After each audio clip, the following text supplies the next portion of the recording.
Buenos días, ¿cómo están ustedes? Profesor Omar, ¿cómo está la compañera Josefina y la compañera Angélica? En esta ocasión, Luis Manuel Friamalte, quien les habla, quiere compartirle una, un comentario sobre el tema, el desempleo. Es el número 17, capítulo 17. Hablamos de desempleo cuando hay una población inactiva pero que está en condiciones de trabajar, es decir, aquella población que está buscando trabajo y está en condiciones de trabajar. En algunos países, como en España, se considera la población de 16 años en adelante y que no sea incapacitada. En nuestro país también las personas de 16 años pueden trabajar, que son menores de edad, pero necesitan el consentimiento de los padres.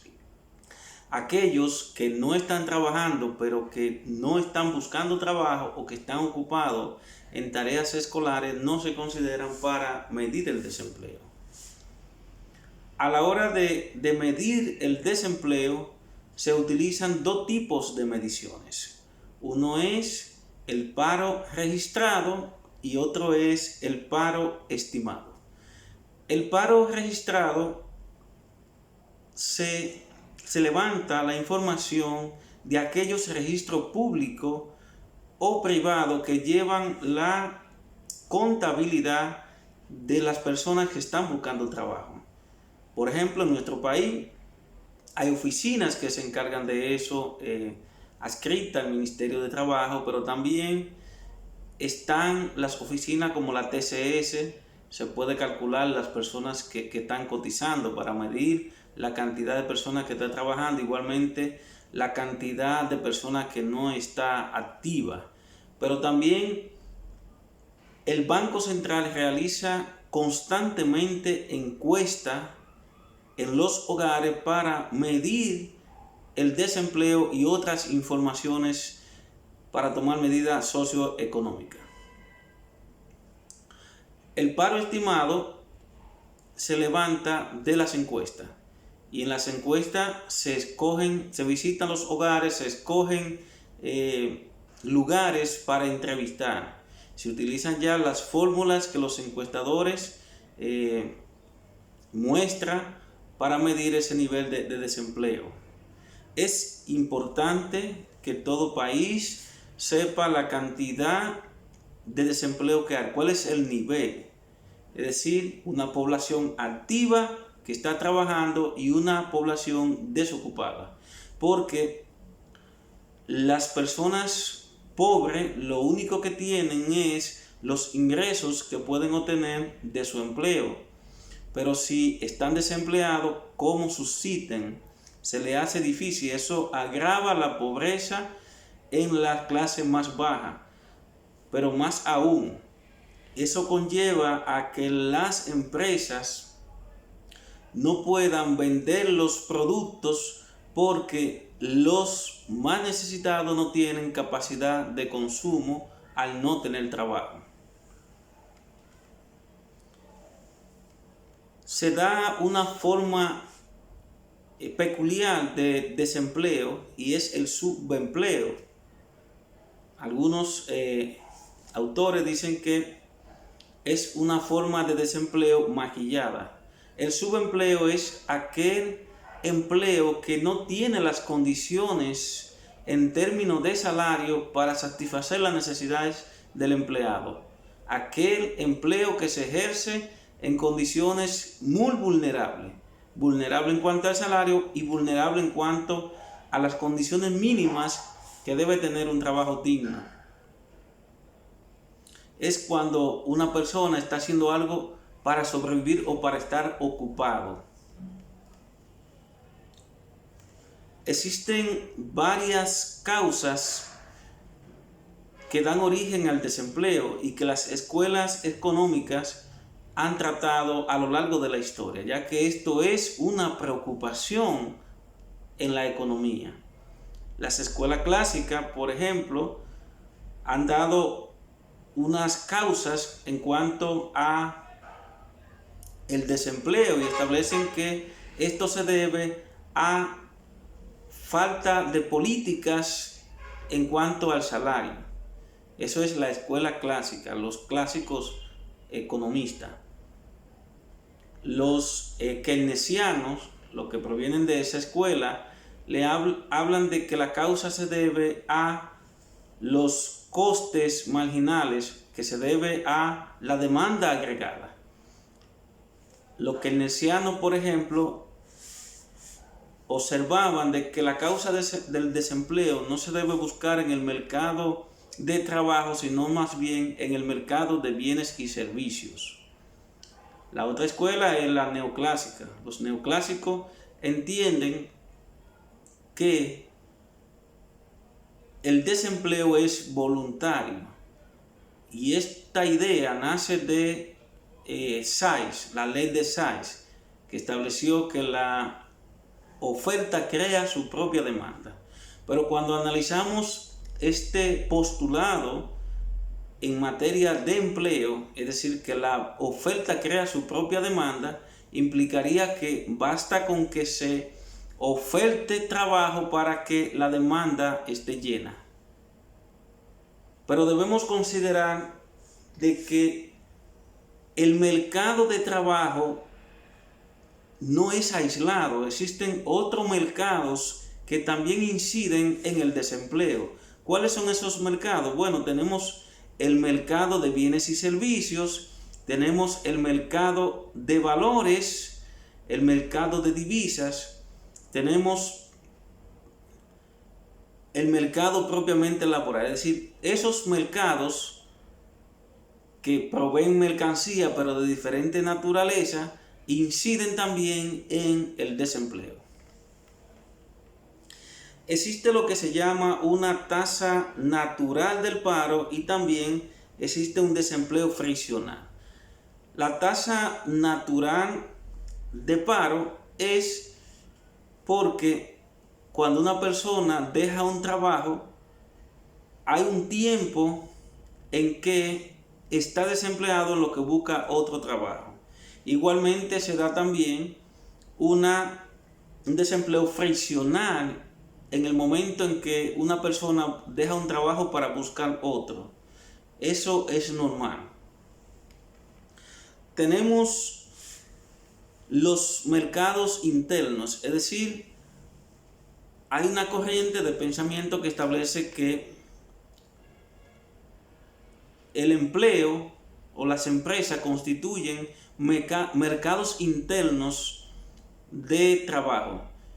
Y ellos dicen que, dado que los que trabajan en la empresa están protegidos, aunque aumente la demanda o la oferta laboral, ellos permanecerán, porque las empresas buscarán siempre mantener la empleomanía para garantizar el ofrecer los bienes y servicios propios de su empresa. No van a estar, en la medida que baja o sube la demanda de bienes y servicios, despidiendo o renunciando, en el caso de la terminación voluntaria por parte del trabajador, terminando con la relación laboral, sino que se mantiene siempre y cuando no sea excesiva, siempre y cuando la carga laboral no implique un exceso en el sostenimiento de la empresa. Existen varias políticas para reducir el desempleo, es decir, los gobiernos toman esto en cuenta, el nivel de desempleo, porque esto genera crisis económica.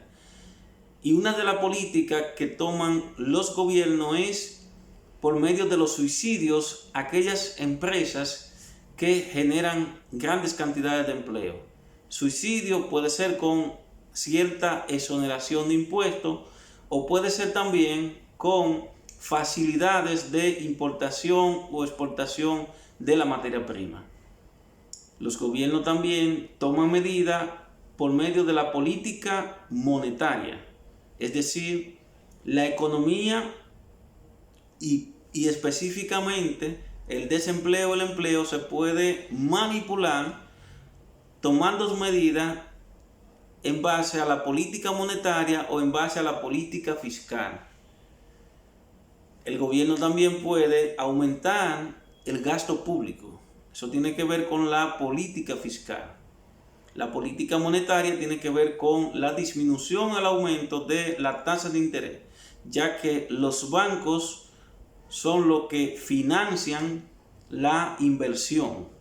Cuando se reduce la tasa de interés, las empresas, las personas toman más préstamos y esto activa la economía. Activa la economía. Si aumentan la tasa de interés, entonces las personas se van a abstener de la inversión y por tanto habrá un recorte en las empresas, lo que implicará reducción del personal y creación de más desempleo. Carlos Marx consideraba que hay un propósito en el desempleo y ese propósito es manipulado por los empleadores, es decir, mantienen una tasa de desempleo para siempre mantener el poder y que esto no le afecte en cuanto al pago de salario. Es decir, si siempre hay mucho desempleado, el empleador tendrá opciones en cuanto al pago. Le puede decir en palabras sencillas al trabajador: toma este trabajo por este salario porque tú sabes que hay muchos desempleados como tú. Si hay pleno empleo, que el pleno empleo se daría en un mercado perfecto, pero ya como vimos en otros capítulos, el mercado perfecto no se da por las debilidades de que no hay competencia perfecta, de que no hay una información completa de parte de los consumidores, entonces, pero también que no hay pleno empleo. Es decir, no todas las personas activas con condiciones para trabajar están trabajando, sino que hay cierto nivel de desempleo. Las empresas y los empleadores siempre buscarán producir la mayor cantidad de bienes y servicios con el menor costo en empleomanía. Tratarán de presionar, de aumentar las jornadas laborales o de utilizando la misma jornada laboral porque la ley establece un estándar del horario. También procurarán aumentar la producción dentro de ese tiempo. Pero también los empleadores procurarán hacer inversiones en tecnología para producir mucho más bienes y servicios con menos personal, porque el personal, aparte del salario, tiene otras cargas. Por ejemplo, el pago de seguridad social es un gasto que se le agrega a la nómina. También las prestaciones laborales y los derechos adquiridos que se van acumulando con el tiempo, eso constituye un pasivo para las empresas, y si se trata de máquinas de tecnología sería mucho menos porque no requerirán el pago de esta. El desempleo se puede combatir también aplicando políticas de entrenamiento, de capacitación de las personas, aumentando los niveles de calidad de los profesionales. ¿Para qué? Para que los empleados no tengan que contratar tanto personal calificado de otros países, pero también si el gobierno invierte en capacitación, los trabajadores podrán conseguir mejores trabajos, incluso podrán trabajar hasta en otros mercados fuera del país, y eso aliviaría la tasa de desempleo. Cuando más personas pueden trabajar para otros de otro país, incluso hoy día se puede hacer hasta de manera virtual. Eso es un alivio para la empleomanía.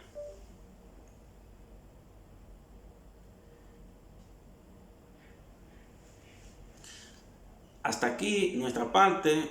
Esperamos que se haya podido comprender lo explicado. Por la modalidad, cualquier pregunta la pueden dejar por el chat o por las vías que el maestro considere. Gracias.